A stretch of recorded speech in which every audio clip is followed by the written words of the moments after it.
Hey everybody, here we are back again. So man, this is the review portion of Van Halen's Women and Children First. Hey, fantastic album, man.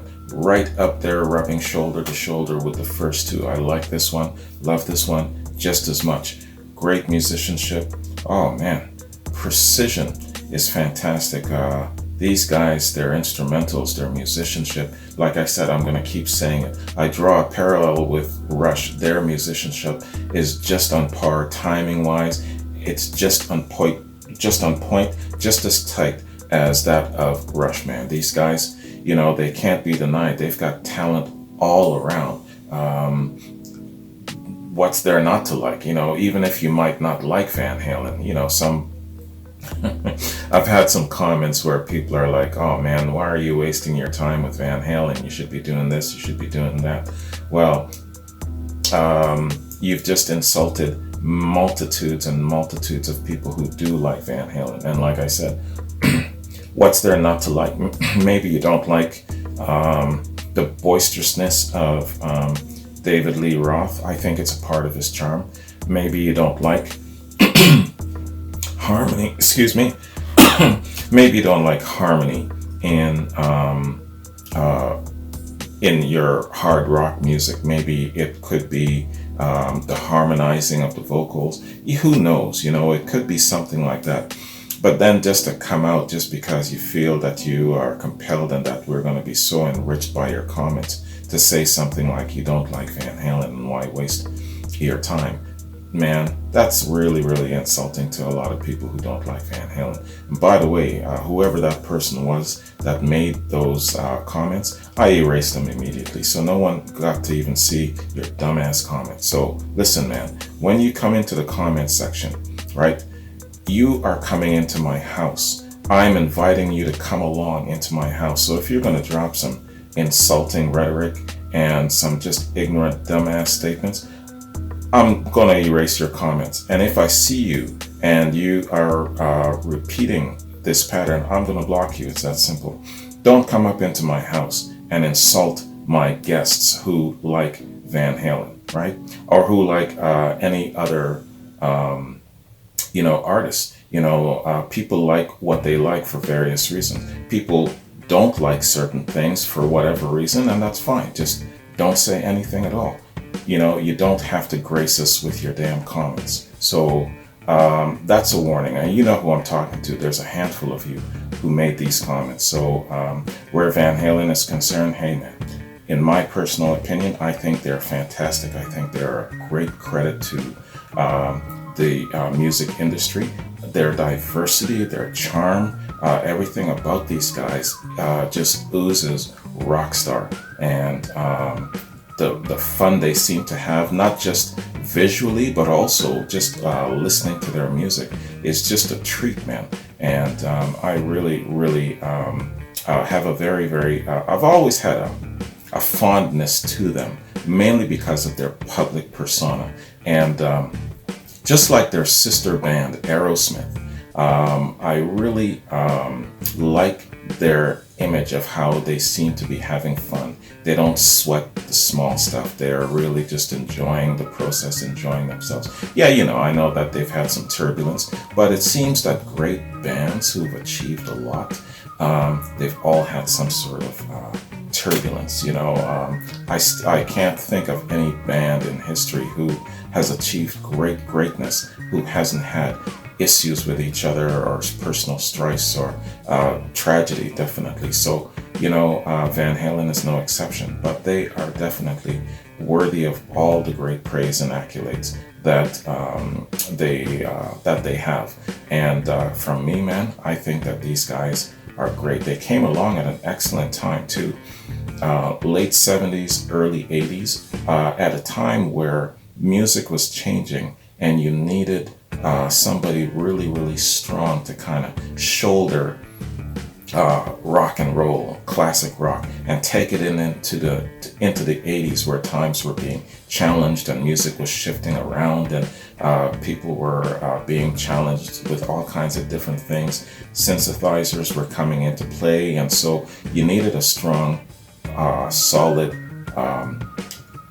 classic rock musical base. And Van Halen, the likes of Aerosmith, those guys were there for that. So I really hold them in a special place where it comes to it, because I was growing up and I was around, and I started to kind of get overlapped a little bit into this with a lot of my friends. So I would say that I know Van Halen a little bit better than most, and I hear some of these songs and immediately I remember it. So yeah, you know, even though I didn't go out to buy the albums, I didn't go out to too many rock parties or whatnot, I had friends who were a part of this, and just being around them, driving in their car, so things are coming back, you know, which is excellent. So I'm really happy that Van Halen made Artist of the Month. And speaking of Artist of the Month, just a little update. Their sister band, I call them their sister band, I hope you don't mind that comparison, Aerosmith. Once again, Aerosmith and the Doors are locked in this tie. And I mean, it's still the 21st, and you know, we're a long way from the end. But they are a little ways ahead, the Doors and Aerosmith. So I'm going to follow this over the next couple of days and see. You know, it would be great to actually have Van Halen and then their sister band Aerosmith be Artist of the Month following each other. But we'll see how it goes, man. Anyways, let's do a quick read here and get a little background info on this excellent album, Women and Children. So, sorry, Women and Children First. Women and Children First is the third studio album by American hard rock band Van Halen, released March 26, 1980 on the Warner Brothers Records label. Produced by Ted Templeman, it was the first to feature compositions written solely by the band, and is described by critic Stephen Thomas Erlewine as the record where the group started to get heavier, both sonically and, to a lesser extent, thematically. Yeah, definitely. Very accurate there. I recognize this guy, Thomas Erlewine. I think he's an all-music critic. Stephen Thomas Erlewine. Background and recording. The opening track, And the Cradle Will Rock, begins with what sounds like a guitar, but is in fact a phase shifter.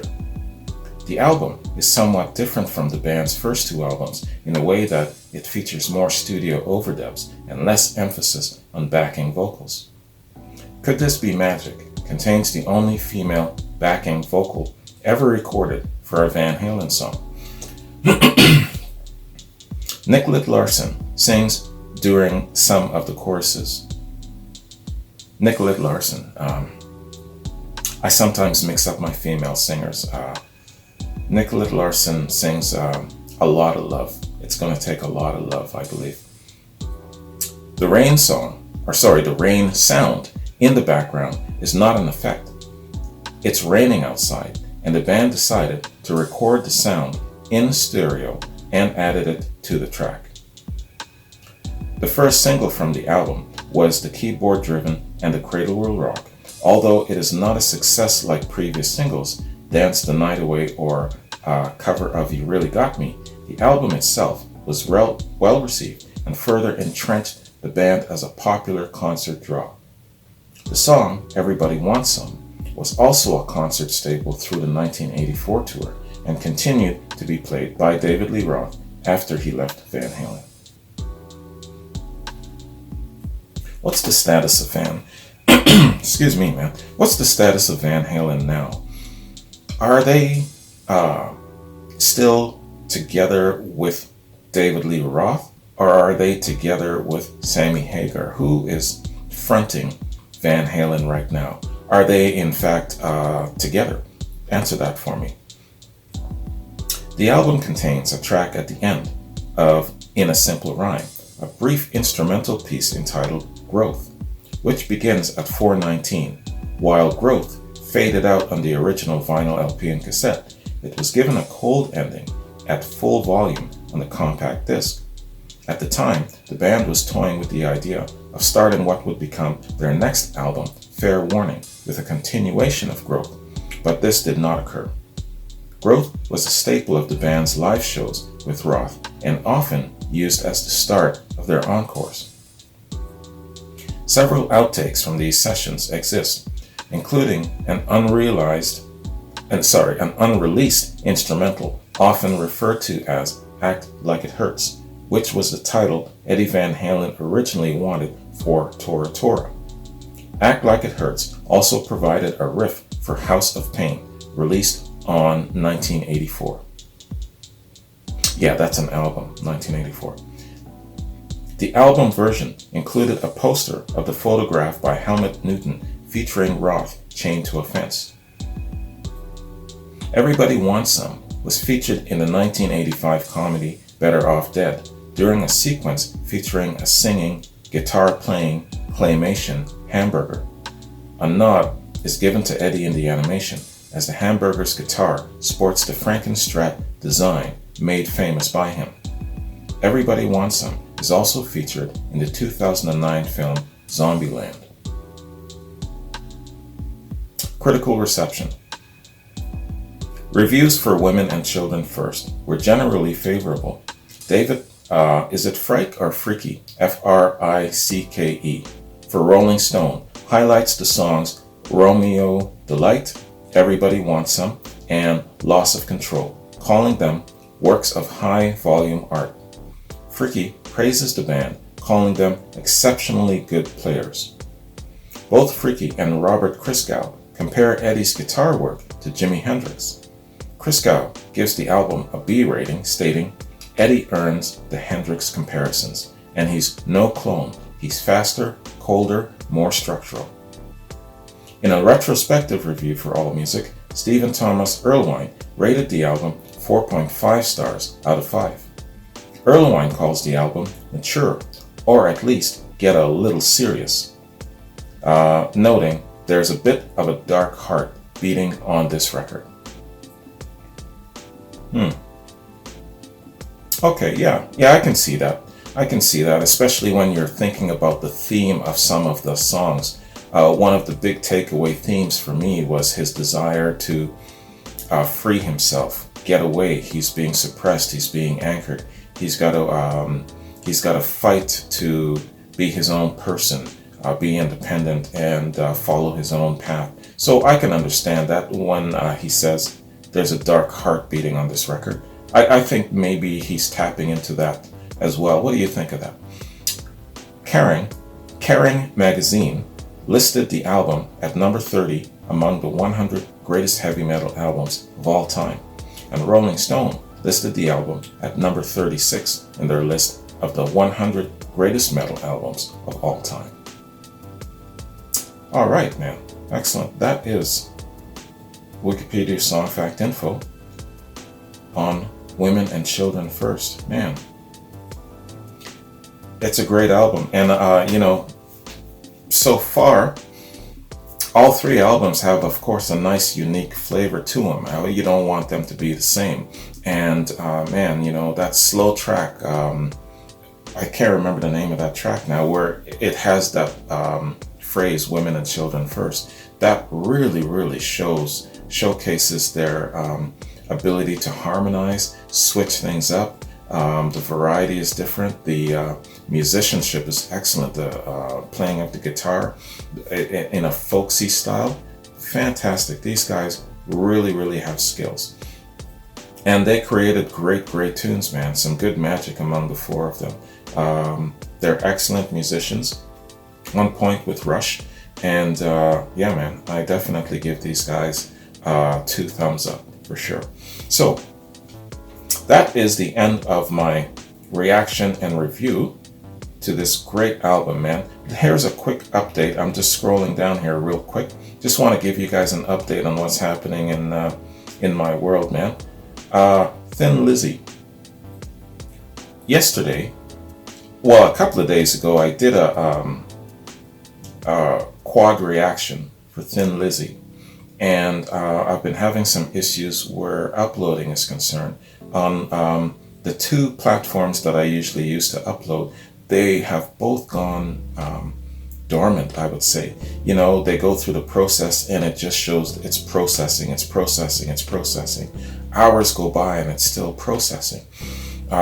This has happened to me in the past, like 3 or 4 times before. The last time it was a Black Sabbath album, Technical Ecstasy.